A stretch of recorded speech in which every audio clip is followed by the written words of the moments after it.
Good evening. Happy, it is now Tuesday, rainy Tuesday, 1st of December. My name is Dr. Bill Keenan. I am a chiropractor of 22 years now. I practice with my lovely wife, Karen McCormick, in Limerick, Pennsylvania.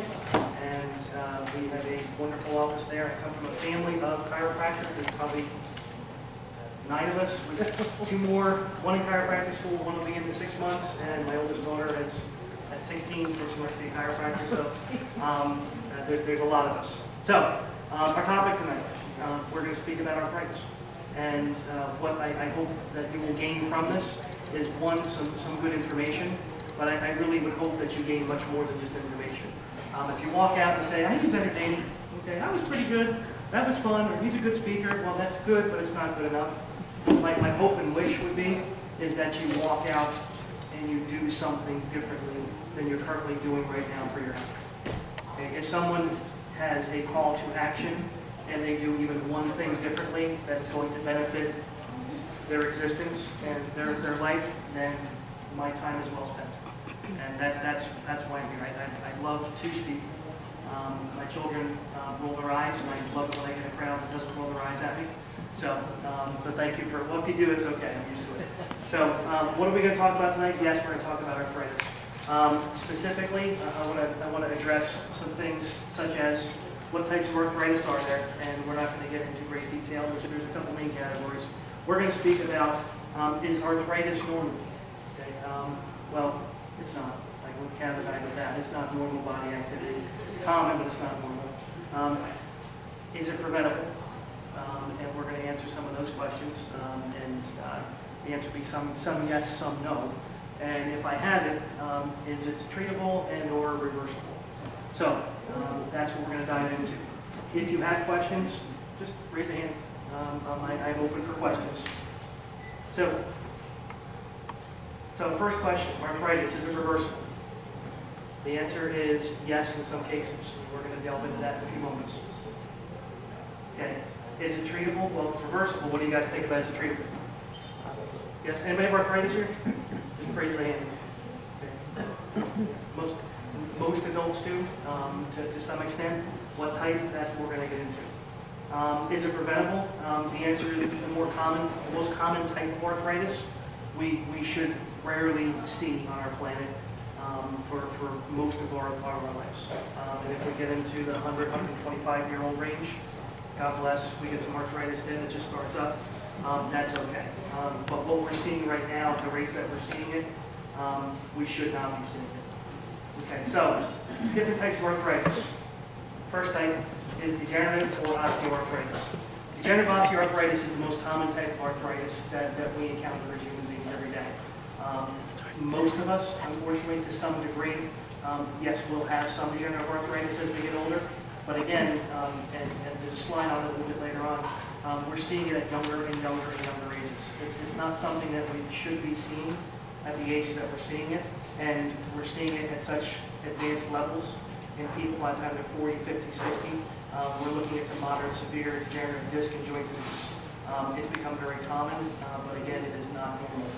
So that's the most common type. It's also the most treatable type, and it's also the most preventable type. So the most common, which we shouldn't see, is the one that we can help treat the most, and it's the one that can actually help prevent it when it gets there. Okay. Other types of arthritis, and this is kind of a misnomer, are the inflammatory arthritis. Well, anytime you see something with INS on it, what does it mean? Inflammation. It means it's hot, it's inflamed, it's angry. So any arthritis is going to be an inflammatory process. And there's different etiologies, and that's what we're talking about right here. So actually all disease, known to man, are inflammatory disease. Heart disease is an inflammatory disease. Cancer is an inflammatory disease. You name a disease, they're all inflammatory diseases. And it goes back to a common core of a lot of when I do speak on different topics and supplementation, nutrition, it goes back to, hey, we can de-inflame the human body. And if we de-inflame the human body, basically all disease is an inflammatory process. We can help really lower, the amount of disease that we do experience. So, another story. So, rheumatoid arthritis. Anybody ever hear that? Rheumatoid? Okay. So, rheumatoid arthritis is, you have the curse of bad genetics. you just have it. You were born predisposed to have rheumatoid arthritis, and it affects certain types of joints. It loves the hands, loves the cervical spine. It's a painful arthritis. It's a destructive type of arthritis. Rheumatoid, as far as preventable, there are things you can do to minimize effects, but if you're going to get it, you're going to get it. Lupus. Most people don't know that lupus is actually a form of arthritis. Ankylosing spondylitis. There's TV commercials out now about a medication to take for ankylosing spondylitis, which scares me a little bit. But ankylosing spondylitis is an inflammatory arthritis where basically your spine slowly fuses itself bone to bone to bone to bone to bone over the course of decades. Metabolic arthritis is the most common form of metabolic arthritis is gout. And most people don't realize that gout is a form of arthritis also. You get crystals, very sharp little crystals that develop in joints. Anybody know what joints gout loves? Toes. Yeah, big toe, foot, knee are very, very common. So those are the main forms of arthritis. Excuse me. Yes. What is the meaning of the word arthritis? Arthritis? Great question. I love that. So I love words. So we're in a library, so it's a great place to ask that question. So arth is joint. So and itis is inflammation. Put the two together, what do you get? Inflammation of joint. So and that's there. Most things regarding anatomy are Latin based. So you get a good dose of Latin when you're in school. My 13-year-old son has taken 2 years of Latin. He actually chose to do so. I was very impressed. As he's going through it, I love listening to him and helping him study because the things he's studying, they all relate back to medical terminology. So medical terminology is a little bit overblown because there's 6 different ways to say the same thing. I've read radiology reports and they say arthritis 4 different ways in one paragraph. It's mind-boggling. So it's not written for the lay person, but that's a great question. So, set of x-rays. The one over here is a normal x-ray. It's an x-ray of the side view of the neck. Okay, what we have here is the jaw, back of the head, and these are 6 or 7 vertebrae, 7 total of the cervical spine. That's a really healthy looking spine. Okay. What you should see on x-rays, especially of the spine to the side view, nice square blocks, dark spaces, which represent the sizes of discs that are in between each one of those vertebrae. Those discs are acting as cushions or shock absorbers between the hard vertebrae. You should have very nice clean edges. It should look like a building block or a picture frame. That is a spine with basically no arthritis. Now, the thing about this spine besides that is when you look at spines, okay, I love looking at spines, I love looking at x-rays, I love looking at people's posture. When you look at this spine anatomically, alignment-wise, from a side view on the neck, you should see a curve. So all of our spines, okay, we should have, we walk around on 2 feet. It's one of the things that's very unique about us. We walk around on 2 feet, so our spines are straight this way, which they should be, because gravity's always working straight down, so we don't want to see things like this. And from the side view, we have curves. A curve in your neck, a curve in your upper back, a curve in your lower back.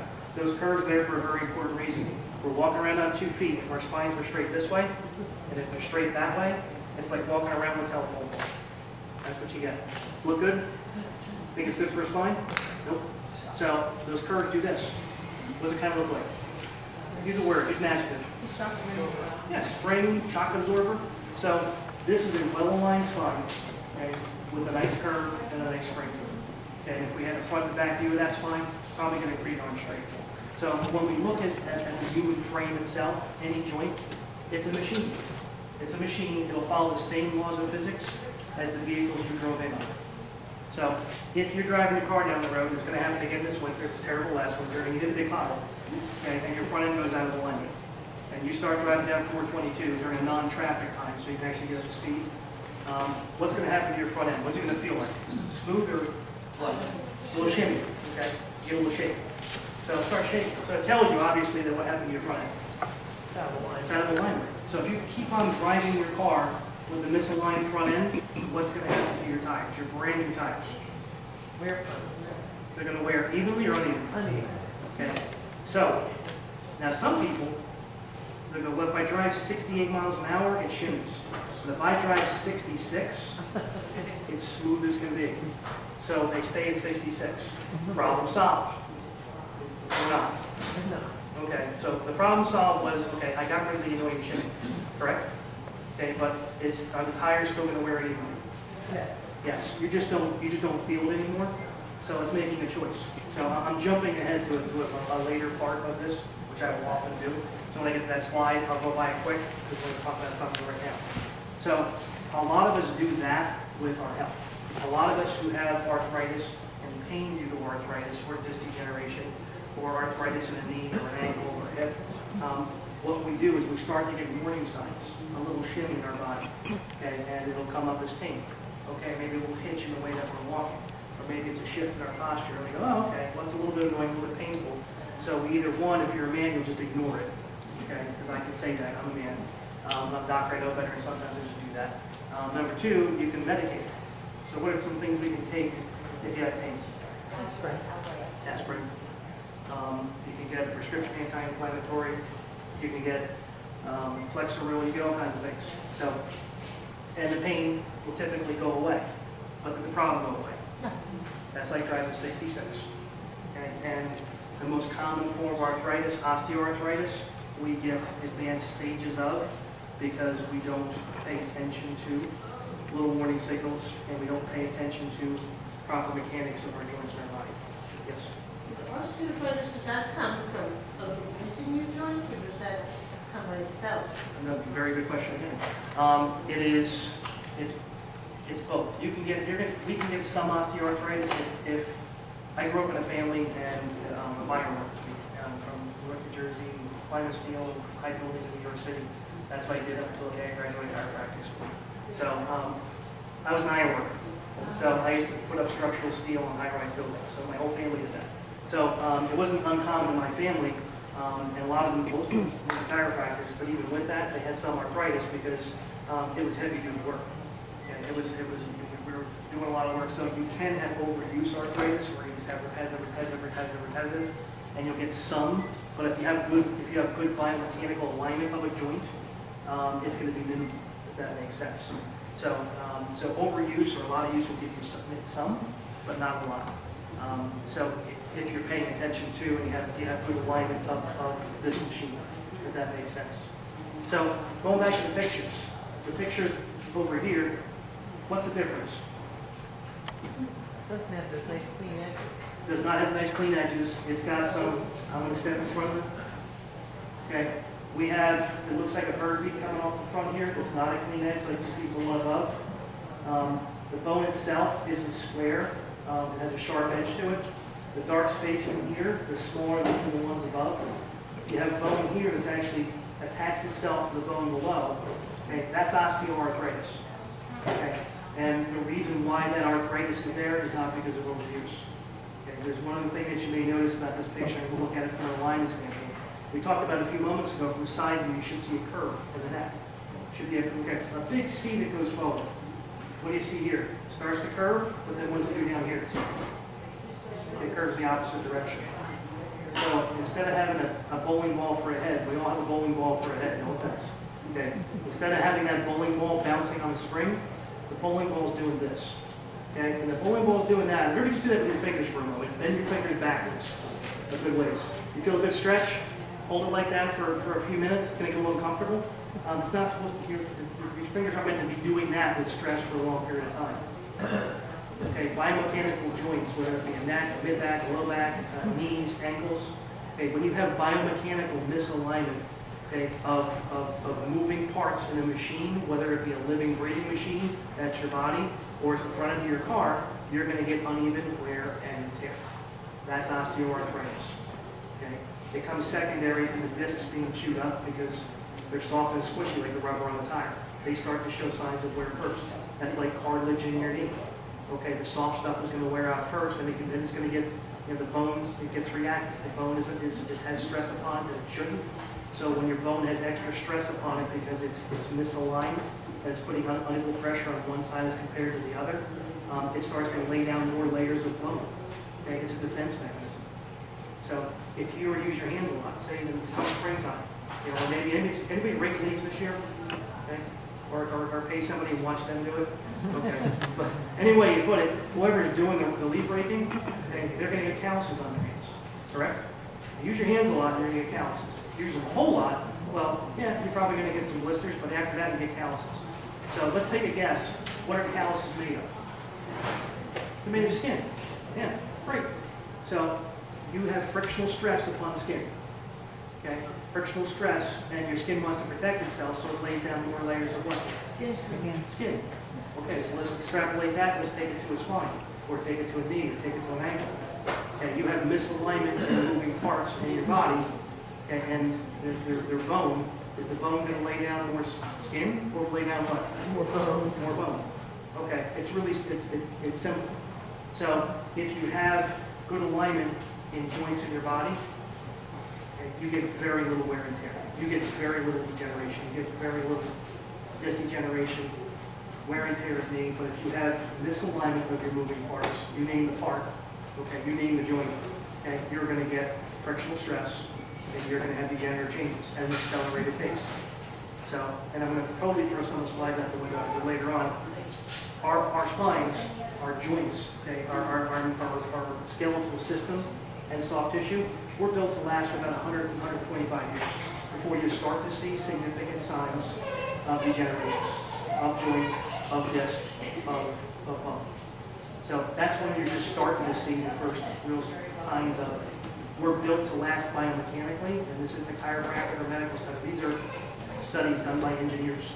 They study the model of the spine itself. We're built to last for a few hundred years, a lot longer than we actually are using them right now. So when I hear somebody come in and tell me, oh, I was told I have normal arthritis for a 40-year-old. Okay, as 50% of the population have bulging discs by the time they're 30, it's normal. And I get a little upset. Okay, I'm a really easygoing guy, but internally, I get a little upset. Not at them, not at whoever told them, but that's just not good information. That's not accurate information. Just because something is the norm, it doesn't make it normal. We're playing with words again, but words are important, correct? In the library. Okay, we'll make sure we're doing this correctly. This is going to be watched later on. So the norm and normal. So it's the norm that cancer and heart disease are the number 1 and 2 causes of death in our country every year, correct? It's normal. Okay, but is cancer normal cell activity? No. Okay, 2/3 of cancer, 2/3 of heart disease are preventable. Okay, that's not me saying it. Okay, just check the studies. AMA, American Cancer Association, and go right down the line. They're preventable. Diet, exercise, nutrition, good mental health, social well-being, which is also part of health, those things. So they're preventable. 90% plus, okay, of the most common form of arthritis should never happen. It shouldn't. It shouldn't be there. Okay, if we learn how to care for the human frame, okay, from when we're like here, okay, all the way up until we say hello and basically goodbye on this planet. So does everybody brush their teeth here? Please raise your hand because if you don't, everybody's going to look at you. Okay. So is brushing your teeth, do you have to brush your teeth? Now there can be some type A's that say, yes, you have to brush your teeth. Okay, but you don't have to. Okay, if you're type A, you have to. Okay, you don't have to brush. Do you have to floss?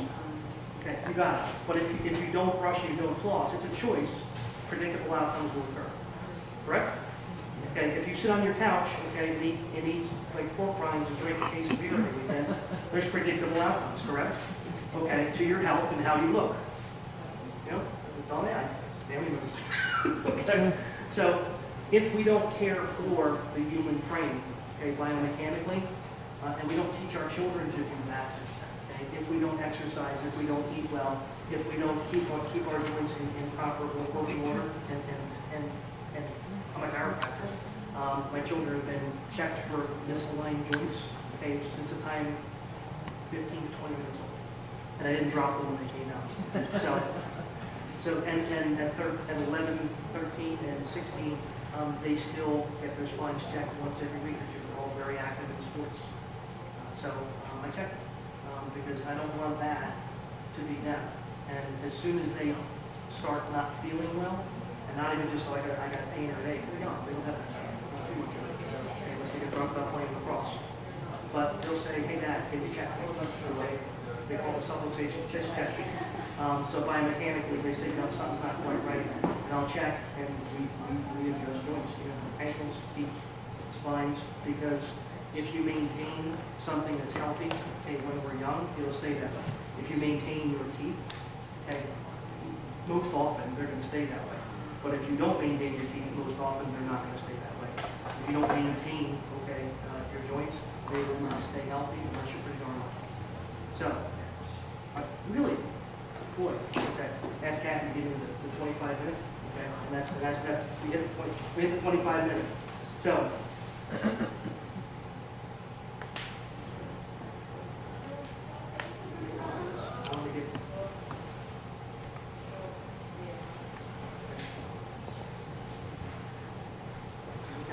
if you have osteoarthritis, okay, and we're talking osteo. Now, if you have rheumatoid, if you have gout, there's with any arthritis, there's things that you can do to stop the progression of any arthritis or slow it down at the very, very least. If you have biomechanical, okay, and that's the reason why we have some arthritis, what can you do? We just talked about it. Okay, care for your frame. Okay, stretch every morning. Okay, everyone should be stretching at least once a day. Okay, the first thing I do when I wake up in the morning, and full disclosure, I don't like to stretch. Okay, most of the good stuff that I'm supposed to do, I innately don't like to do it. So I have rituals to make sure I get it done. So my covers come off, and I do 3 to 5 minutes of stretching every single morning. Before I'm fully quite awake, you know that I don't really like this, and realize that, I'm done. Okay, because what helps slow down arthritic processes is movement. Okay, you have to move. If you have arthritis and you stop moving, okay, guess what you're going to get more of? You're going to get more arthritis. Okay, and sometimes people will come in and they'll ask me, well, I'm worried about like moving too much. Well, the thing they're worried about is what they should be doing. So if you have arthritis, find something that you can do. If you have advanced arthritis and walking is painful for you, definitely when you're running, you can stretch. Okay, you can get into a pool. There are YMCA's around here, and you can get in and you can do more non-weight bearing exercises. But movement, stretching is incredibly important. Diet, ITIS. Okay, they are inflammatory processes. So what you put in your mouth directly affects any arthritis. So there are foods that inflame your tissue, and there are foods that de-inflame. So, and I was here probably 2 years ago. I did a workshop on anti-inflammatory. So without doing that whole workshop, foods that inflame. Anybody take a guess at foods that will inflame your tissue? Sugar. Yep, there you go. We know. Okay, sugar, especially refined sugars, are going to do that. There's also very good sugars. Like if you eat a piece of fruit, is there sugar in it? Yeah. Okay, that's some good sugar. Okay, we're okay there. White refined sugar and your processed sugars typically you want to stay away from. Okay, something else that creates arthritis in your body. Foods. Anybody know? Processed foods. Okay, any processed food will create inflammation. Okay, slow it down or cut it out. Makes sense. Correct? Carbohydrates. Okay, name me some carbs. Some bad carbs. There's good and bad carbs. White bread. Okay. Lots of carbs. Breads in general. Pastas. So those things all create more inflammation. Now, I'm not saying, okay, leave here and completely turn your whole life upside down. If you wish, great. Okay, I'm doing all that, great. But dietarily, that is a very large factor in controlling arthritis, okay, or the symptoms of it. Because if you already have an inflammatory process, whether it be rheumatoid, and it's just that's a chemical type of arthritis, or osteoarthritis due to mechanical misalignment, or gout. Okay, because gout, if you put certain foods in your mouth, and you're more prone to gout, guess what you get? You're going to get gout. So what you put in, okay, is what you're going to get out. So you can diminish, okay, symptoms, and you can diminish the process of arthritis by eating anti-inflammatory foods. If you want to know of what some of those are, when you leave here, the great thing about Google, when I was a kid, I married a woman in the same way. I wish I had a genie. I could answer any question. I could answer whatever I want. And guess what? We have that now. Okay, you can get on the internet. You can get your phone. You can answer a question. You can you can Google anti-inflammatory diet, and you're going to get some very simple things that you can do. And if you just pick one thing to take out and one thing to put in to your diet, and do that for 30 days, you've made a big impact. Okay, water. Thumbs up or thumbs down for drinking water? Big thumbs up, my goodness. Okay, if you just start drinking more water, what's a good amount of water to drink? Take your body weight, divide it by 2. Okay, that's the number of ounces per day maximally that you could be drinking. Now, if you're nowhere near that, just improve upon it. And if you get inspired that you're going to start drinking a lot more water tomorrow morning, and you drive into Philadelphia down to Schuylkill, do not chug a gallon of water before you get in your car. You're not going to like it. It'll take you a little while to get used to doing that, but the more water you get in, okay, it changes the pH in your body, it neutralizes it. Also, it flushes toxins out of your body. So when you're getting more water in your body, okay, toxins that sit within our body, okay, for longer periods of time, they don't have a chance to settle in and create more inflammation and more disease. So the more water you drink, the healthier you're going to be. And that does not mean, well, there's, let me see, beer. There's a lot of water in beer. Okay. Diet Snapple. There's a lot of water in Diet Snapple. Well, you're laughing, but I've rationalized all these things. So it's just plain old simple pure water. And if you keep it available, you keep it around you, okay, that is what you will go for. But please drink water because it is incredibly important. Okay. From a standpoint of reversing arthritic damage, certain arthritis you're not going to undo the damage, but again, you can slow it down. If you have biomechanical osteoarthritis, your body can start to repair, recover, and heal if you return or restore proper mechanics. So, and that may be just you stretching, and that may be you having better posture when you're sitting on your 28-year-old couch, okay, when you're slouched into it, and you need to have somebody jack them out of it.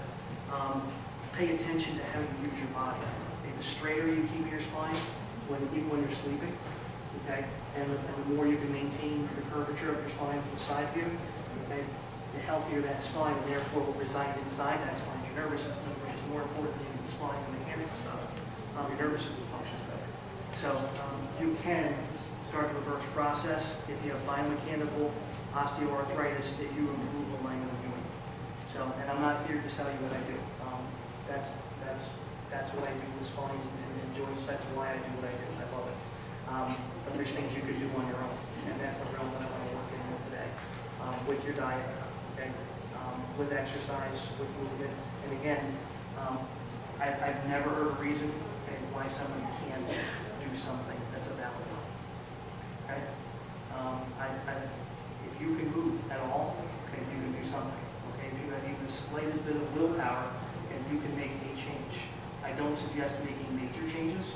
Okay, I suggest taking one thing, okay, and develop a habit and do one new thing for 30 days. Add one thing in for 30 days and take one thing out for 30 days. And then think about doing something else on top of that. Because if you're trying to do 3, 4, 5, or 6 things, what happens? You won't stick with it. That's just like January 3rd for me. Yeah, okay. Everybody know what that means? Okay. Yes. January 3rd, I'm like, Third forget day. it. So set your goals reasonably and do one thing at a time. And human beings are creatures of habit. 95%, up to 95%, studies tell us of what we do is based on habit. Really, and you would think you could deny that, but if you really think about what you do every day and how you do it, we are very habit-based. So if we are habit-based, and we are, okay, I read an author, Hogman, a couple great books he's done. If we're to be a slave to habit, then let them be good ones. So please develop good habits. And we're all going to have the bad ones, but if we start to diminish some of those, we can start to reverse and slow down the itises. Okay? And it's not just arthritis, okay, Arthur. Okay? It is disease itself has its root cause in inflammation. And our society, okay, is incredibly inflamed. And I'm not talking politically, I'm just talking our bodies. We now rank 41st or 42nd among civilized countries in our overall health and health care, and we consume half the world's pharmaceuticals. So, obviously, and this is not a knock, okay, on drug medications, okay, they are very, very needed. They're overused, that's the problem. We have become very accustomed to, I have a symptom, I take a pill. I have the same symptom, I take another pill. I have the same symptom. So we're going on, and we're driving our cars at 66, so we don't feel the shape. When our bodies start to tell us something's wrong, we've been just trained to, well, if I feel something, I'll take a pill. And what we're doing is masking symptoms, and if we keep on having symptoms, and we're not treating the root cause or looking for it, or making changes, active changes in our lifestyle, that's why we are so sick as a society. Because we we have very passive forms of healthcare. Okay, it's easy to pop a pill, correct? It's easy. Okay, is it easy to get up? Okay, and walk a mile a day? Is it easy to have like the broccoli? Okay, instead of the cheddar cheese potato with bacon bits on it? Okay, well, they're choices. They're choices that we're making, and we too often choose the passive choices. And the only way to get anything meaningful in our existence, okay, whether it be health, whether it be financial, whether it be relationship-wise, is to work at it. Okay? Because if it comes easy, okay, it's the fruits of that usually aren't as good as it comes a little harder. So you're going to have to work, okay, at helping to slow down or stop, okay, arthritis or any itis in your body, which means disease itself. The more active you are, the healthier you're going to be. So I promised myself I'll keep it around this particular point in time. Questions, because I want to leave a few minutes open for questions. Can you tell what kind of arthritis you have? You can. There's certain with hands and fingers. Typically there's 3 different types. There's psoriatic, very painful, very destructive on the joints. Rheumatoid is going to be a little closer in here, and it starts to actually form fingers as it advances. And osteoarthritis, which loves the very end joints right here. Rheumatoid, that right there, you may have a little bit of osteo. It's like saying it's little grains of sand, so. Yeah. So. It's probably going to be osteo. And how long have you felt it? A couple of years. If it's rheumatoid, you'd see some not pleasant things in your knuckles. So it's probably mild osteoarthritis. And also for women, past the age of 35-40, in the hands, the base of the thumb, it is a arthritis in a joint right there. Loves women and loves women past 40. So that one I've never found. Okay, it's not an alignment issue. It's just something, and men don't commonly get it. Not much to do with that except move your hands and hope it doesn't get too bad. In some cases they get really bad, and there's a certain type of surgery, but I don't want to talk about that stuff. Other questions about diet, anti-inflammatory? Is it true cherries? Cherries are great antioxidants. Very, very much so. So they're antioxidants. They're also really good anti-inflammatories. So, but again, with everything, too much of a good thing, you have to watch out. But cherries are really, really good. Most fruits and fruits in general are going to be really good, unless a person has something specific where they should eat certain types of fruits. So if someone's also like an insulin-dependent diabetic, fruits are good, but you can't have too much because that can really move up your blood sugar a little bit. So, well, I wanted to thank. Yes. If your joints of your knees get worse from using them, is that arthritis? More likely than not, the answer is going to be yes. There's some type of degenerative process going on there, and the more you use them, and the more they hurt. That's the challenge, because if it hurts, you don't want to use it, and that's the trap that many of us fall into. Is, well, it hurts, so I'm just going to stop. I'm just going to stop using them altogether. So the key is how to minimize the effect or the pain itself, and what things flare up the most. So if some people love to run, and they don't want to stop running, but they're really tearing up their knees, it'll be a matter of just stop running and start walking. Other people, their footwear, they have good shoes on, which is great. Their footwear has a problem. And most people, they walk around with shoes. 50% of the adult population have shoes that don't fit properly. So even if you thought you've been a 10 and a half your whole life, doubling, as you get older, your foot does this a little, it does that a little. Every now and then, just get your foot rechecked for the proper size, and a good investment for me, a good mattress and a good pair of shoes. Spend your money there. But good footwear is important also. But getting back to your question, if you use it more, figure out what ways minimize the discomfort, and you may want to get like wraps, just compression wraps for your knees. Tommy Coppers are pretty inexpensive and actually pretty effective. Tommy Copper, you see them on TV. They're like a little neoprene kind of band. It just compresses the joint. So I actually bought one from my mom. She did pretty well with it. But don't stop moving. As long as you're living and breathing, do everything you can to move to whatever extent that you can move. So one more question. the one Advil rather than 6 Tylenol, the commercial way. Oh, yep. They're maintaining, they're not. So, great question. I know what you speak of from the commercial standpoint. Hey, like an ibuprofen. I Yep. mean, some doctors recommend you get an ibuprofen every day. An ibuprofen as compared to Tylenol, like one ibuprofen, 6 Tylenol. If I'm going to take anything, I'm going to go to the ibuprofen because it's an anti-inflammatory. Tylenol doesn't do anything to decrease inflammation. So, and most pain has its root cause in inflammation. So take something that's an anti-inflammatory. And the Tylenol is an it'll help diminish the pain a little bit, but you're more directly hitting more closer to the cause when you're having anti-inflammatory, which is Advil. Also Tylenol all medications have side effects. Tylenol, the adverse effects to the liver are great. So I'm not a fan of Tylenol on any regular basis at all. I would go for the ibuprofen. And the whole thing about an aspirin a day, diminishing strokes and heart disease and things like that, that's actually never been proven.